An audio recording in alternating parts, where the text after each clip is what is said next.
Hello everybody and welcome back to the Healthy Orange Movie Reviews.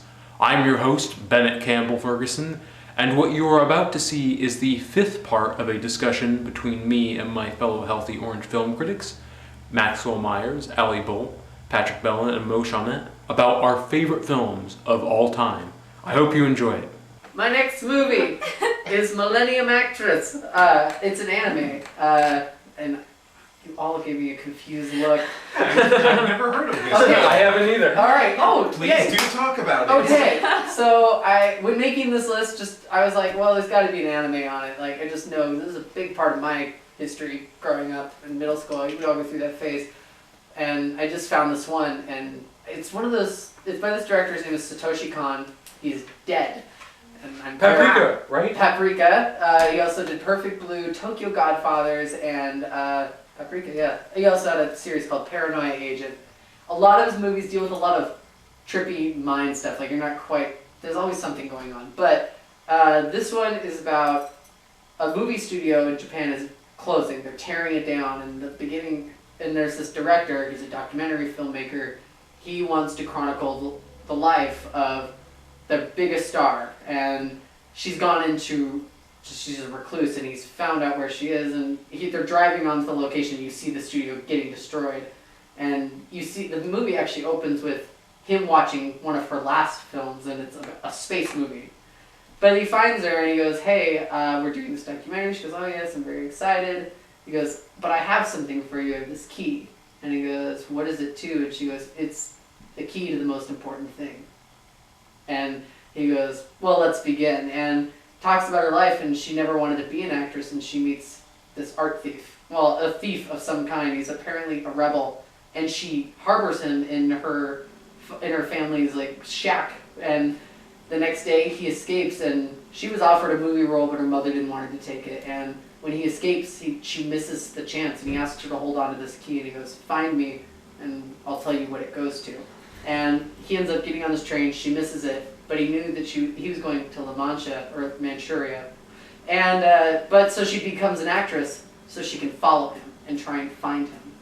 And it chronicles, like, it goes through the history of Japan, starting in the feudal era, because that was like one of her first movies was a feudal era one, but it mirrors her life. So every movie goes a little bit further into Japan's history, even to the point of a World War II movie. And then even into the future, hence the space movie. But as her life goes on, the movie goes further and further into the future. And the whole time she's doing it is she's chasing this man. And that's the movie itself. And it's, again, it's kind of trippy because you kind of have to, you're watching this movie of her life, but it also takes place, during a monster movie, so you're kind of applying it. But it also cuts back to what's actually happening, and she gets married to the director. And also, fun fact, the guy directing the documentary plays these outrageous parts in the movie, even though he was never in it. And, he plays the man, the samurai on the horseback that saves her, and he plays a trucker at one point, and it's really great, and not a lot of people saw it, but it's also a great love story. Nice. So, yeah, there you go. Cool. Ali. My next movie is my Wes Anderson movie that's on the list, and that is Moonrise Kingdom. Narrowly won out over the Royal Tenenbaums, but it did in the end. Yeah.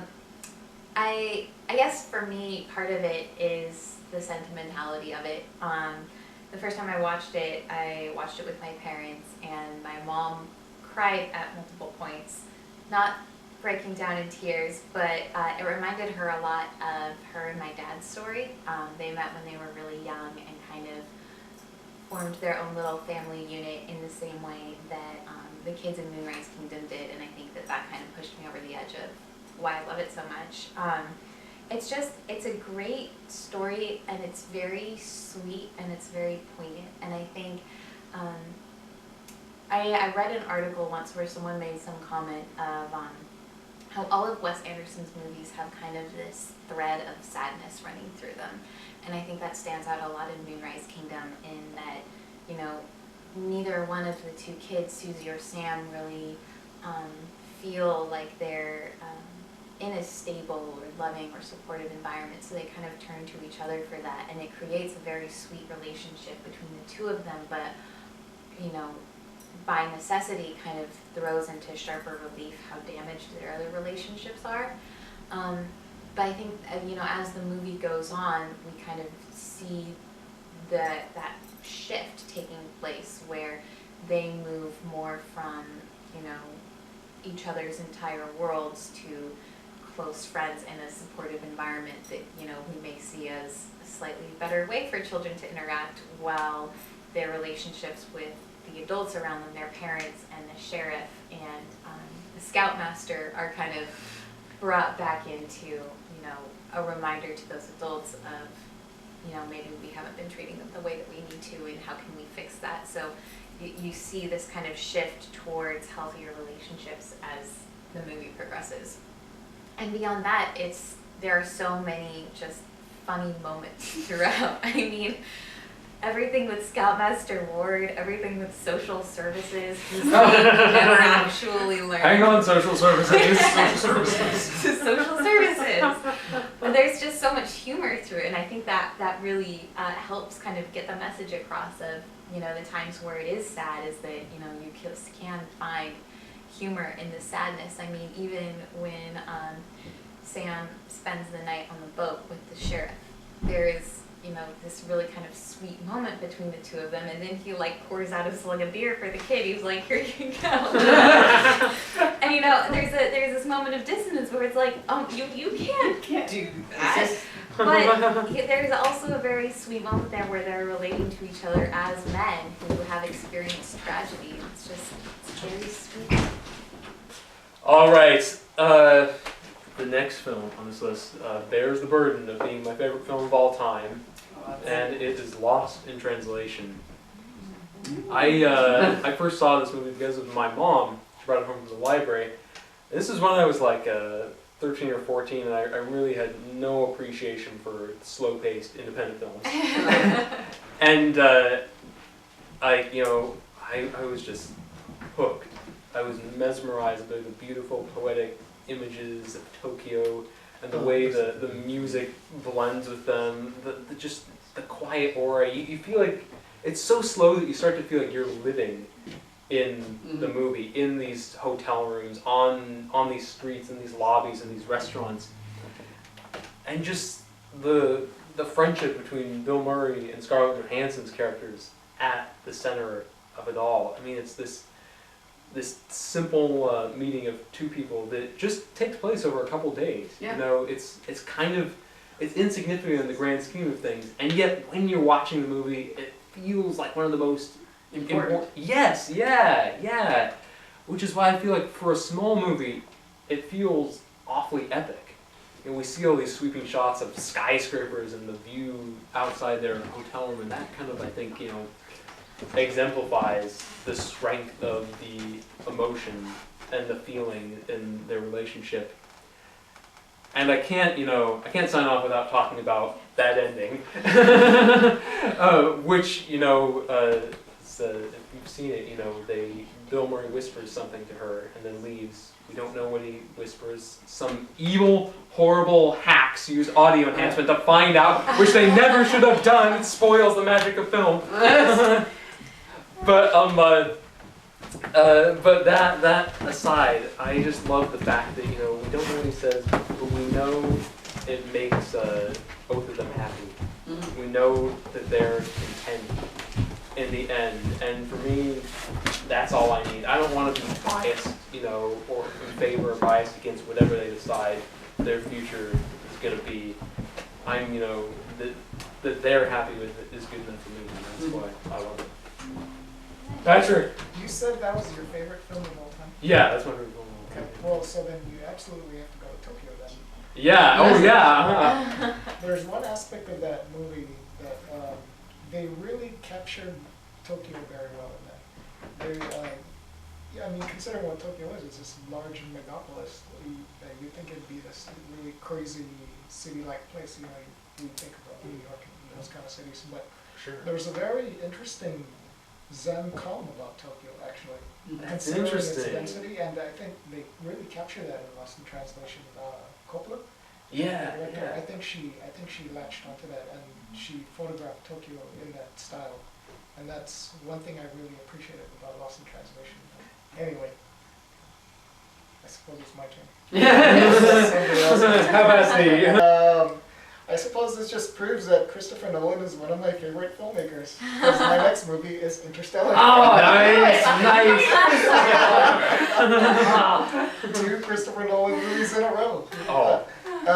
Well, note to the viewers, I've talked about this movie extensively in the previous movies, so I'm just going to give the short end of it here. Again, he's in this blockbuster mode. I expected that going into Interstellar, but he pushed it. And I don't know that he meant to push it because he was just dealing with such huge themes. Yeah. Existence, space travel. He's also introducing a lot of